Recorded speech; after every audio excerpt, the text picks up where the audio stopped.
नमस्कार, मैं हूं आपके साथ अभिषेक पुंडी।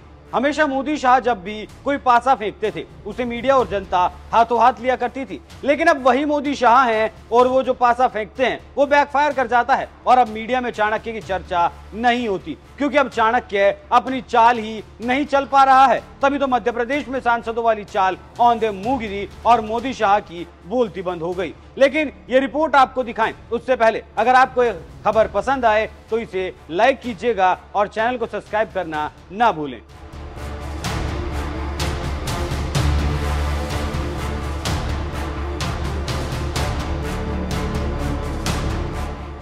एक मशहूर कहावत है कि जब आपकी किस्मत सही होती है तो आपके हिसाब से आपके कदम पड़ते हैं, लेकिन अगर आपकी किस्मत खराब हो तो अच्छा कदम भी बेकार लगता है। और आज मोदी शाह के बारे में ये कहावत लागू भी हो रही है, क्योंकि अब मोदी शाह के कदम जहां पड़ रहे हैं वहीं बैकफायर कर रहे हैं। जी हां, बीजेपी मध्य प्रदेश विधानसभा चुनाव में पश्चिम बंगाल और त्रिपुरा का प्रयोग दोहरा रही है। बीजेपी ने मध्य प्रदेश में 3 केंद्रीय मंत्रियों समेत कुल 7 सांसदों को चुनावी मैदान में उतारा। साथ ही पार्टी ने राष्ट्रीय महासचिव कैलाश विजयवर्गीय को भी इंदौर 1 सीट से अपना उम्मीदवार बना दिया। कहा जा रहा है कि हिमाचल प्रदेश समेत कुछ अन्य राज्यों में गुटबाजी के कारण सत्ता गंवाने के बाद पार्टी ने यह फैसला लिया, लेकिन उम्मीदवारों की दूसरी लिस्ट आने के कुछ ही दिनों में असंतोष की आवाजें लगातार उठ रही हैं।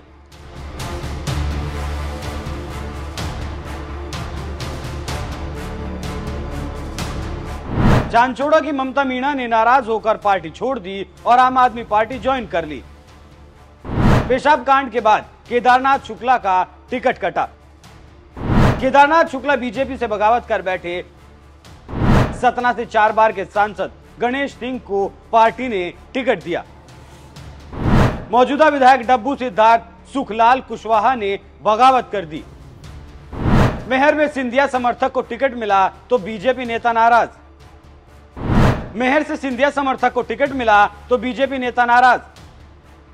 श्योपुर से हार रहे कैंडिडेट को तीसरी बार टिकट मिला।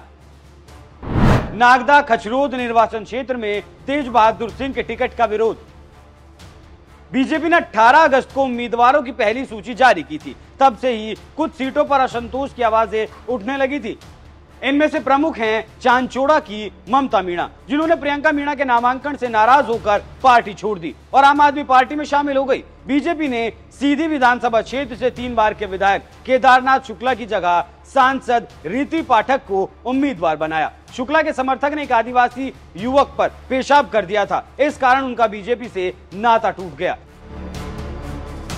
रीति पाठक को उम्मीदवार बनाए जाने के बाद पार्टी के पूर्व सीधी जिला अध्यक्ष राजेश मिश्रा ने विभिन्न पदों से इस्तीफा दे दिया। उन्होंने कहा, मैंने पार्टी नहीं छोड़ी, लेकिन सीधी में बीजेपी के विभिन्न निकायों से इस्तीफा दे दिया है। सतना में 4 बार के सांसद गणेश सिंह को पार्टी ने इस भरोसे से टिकट दिया कि वो इस सीट को कांग्रेस से छीन लेंगे, लेकिन मौजूदा विधायक डब्बू सिद्धार्थ सुखलाल कुशवाहा ने पिछले चुनाव में बीजेपी की लगातार जीत का क्रम तोड़ दिया था।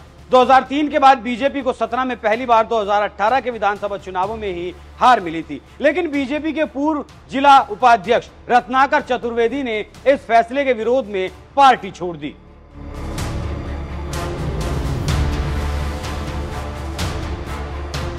मध्य प्रदेश में जिसकी सबसे ज्यादा हालत पतली है वो है ज्योतिरादित्य सिंधिया। समर्थकों और पार्टी के पुराने कार्यकर्ताओं के बीच गुटबाजी इतनी है कि आधे से ज्यादा भाग चुके हैं। जो बचे हैं वो फिर सिर्फ उटावल कर रहे हैं। हाल के महीनों में सिंधिया के कई समर्थकों ने पार्टी छोड़ दी और कांग्रेस में शामिल हो गए। मेहर में सिंधिया समर्थक श्रीकांत चतुर्वेदी को टिकट दिया गया, जिससे मौजूदा विधायक नारायण त्रिपाठी नाराज हैं। उधर श्योपुर के पूर्व विधायक दुर्गालाल विजय को फिर से टिकट दिए जाने पर पार्टी के कार्यकर्ताओं में भारी असंतोष है। विजय ने 2003 और 2013 का चुनाव जीता था, लेकिन 2008 और 2018 में वो हार गए थे। इसके बावजूद पार्टी ने उन पर भरोसा जताया है। बीजेपी के पूर्व जिला अध्यक्ष राधेश्याम रावत ने पार्टी के वरिष्ठ नेताओं पर मनमानी का आरोप लगाते हुए गुरुवार को इस्तीफा दे दिया। यही आलू जैन का भी है, जहां नागंदा खचरोद निर्वाचन क्षेत्र में तेज बहादुर सिंह की उम्मीदवारी का पार्टी के जिला समन्वयक लोकेंद्र मेहता ने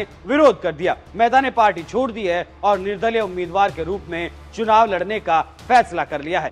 इससे आप समझ सकते हैं कि मध्य प्रदेश बीजेपी में चल क्या रहा है। इसके साथ ही अभी हाल ही में पीएम मध्य प्रदेश के दौरे पर गए थे, लेकिन हैरानी की बात यह है कि जब उन्होंने भाषण देना शुरू किया तो एक बार भी उन्होंने शिवराज सिंह चौहान का नाम नहीं लिया। इससे आप समझ सकते हैं कि क्या हाल है बीजेपी का और क्या हाल है मध्य प्रदेश का। अब देखना होगा कि मोदी शाह की ये जो जोड़ी मध्य प्रदेश में काम कर रही है और पीएम मोदी के चेहरे पर मध्य प्रदेश में भी चुनाव लड़ा जाना है, ये आखिर गुल क्या खिलाती है। आप इस खबर पर क्या राय रखते हैं? अपनी राय हमें कमेंट कर जरूर बताइएगा। नमस्कार।